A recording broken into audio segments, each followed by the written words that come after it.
But the idea, this is what John said about Christ. He said, in the beginning was the Word. And so that relates back to Genesis 1. In the beginning was the Word, and the Word was with God, and the Word was God.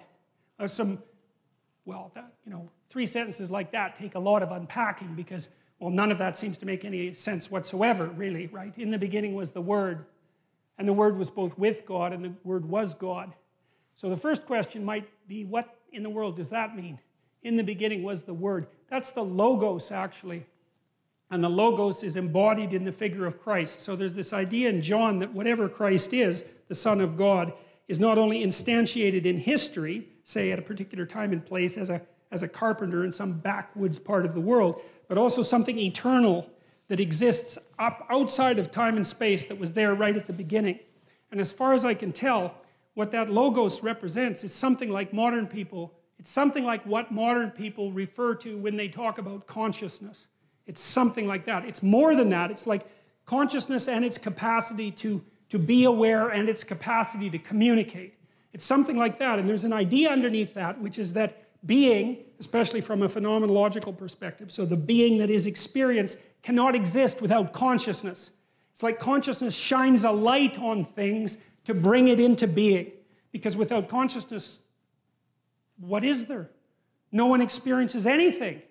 It's like, is there anything when no one experiences anything? That's the question. And the answer that this book is presenting is that, no, you have to think about consciousness as a constituent element of reality. It's something that's necessary for reality itself to exist. Now, of course, it depends on what you mean by reality. But the reality that's being referred to here, I told you already, is this strange amalgam of the subjective experience and the world. But the question is deeper than that too, because it is by no means obvious what there is if there's no one to experience it. I mean, the whole notion of time itself seems to collapse, at least in terms of something like felt duration. And the notion of size disappears essentially because there's nothing to scale it. And the causality seems to vanish. And so, and we don't understand consciousness, not in the least. We don't understand what it is that is in us that gives illumination to being.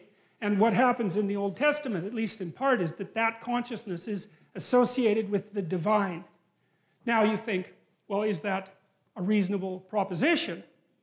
And that's a very complicated question. But at least we might note that there's something to the claim, because there is a miracle of experience and existence that's dependent on consciousness. I mean, people try to explain it away constantly, but it doesn't seem to work very well.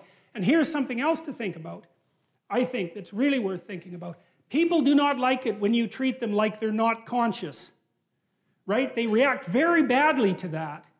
And then you don't like it if someone assumes that you're not conscious, and you don't like it if someone assumes that you don't have free will, you know, that you're just absolutely determined in your actions, and there's nothing that's going to repair you, and that you don't need to have any responsibility for your actions. It's like our culture, the laws of our culture are predicated on the idea, something like people are conscious, people have experience, people make decisions and can be held responsible for them, that there's a free will element to it. And you can debate all that philosophically, and fine, but the point is that that is how we act, and that is the idea that our legal system is predicated on. And there's something deep about it because, you know, you're subject to the law, but the law is also limited by you, which is to say that in a well-functioning, properly grounded democratic system, you have intrinsic value. That's the source of your rights. Even if you're a murderer, we have to say the law can only go so far because there's something about you that's divine. Well, what does that mean? Well, partly it means that there's something about you that's conscious and capable of communicating, like you're a whole world unto yourself. And you have that to contribute to everyone else, and that's valuable. I mean, that you can learn new things, you can transform the structure of society, you can invent a new way of dealing with the world. You're capable of all that. It's an intrinsic part of you, and that's associated with this. It's associated, that's the idea there, is that there's something about the Logos that is necessary for the absolute chaos of the reality beyond experience to manifest itself as reality. It's an amazing idea because it gives consciousness a constitutive role in the cosmos. And you can debate that, but it's not, you can't just bloody well brush it off. Because first of all, we are the most complicated things there are that we know of by a massive amount. We're so complicated that it's unbelievable. And so, there's a lot of cosmos out there, but there's a lot of cosmos in here too.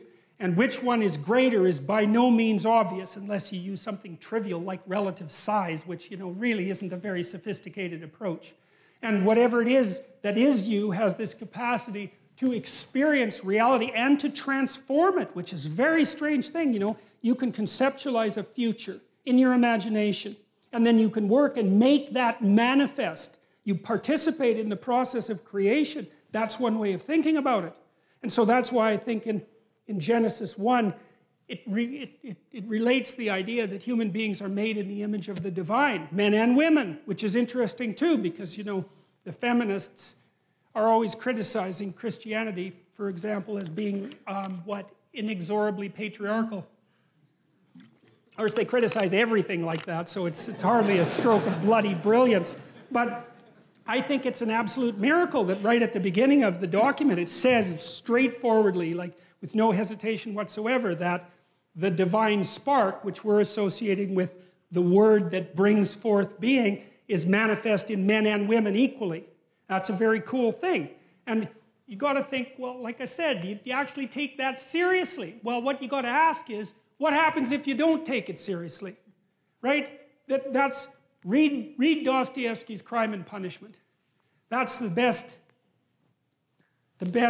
investigation of that tactic that's ever been produced. Because what happens in Dostoevsky's Crime and Punishment is that the main character, whose name is Raskolnikov, decides that there's no intrinsic value to other people.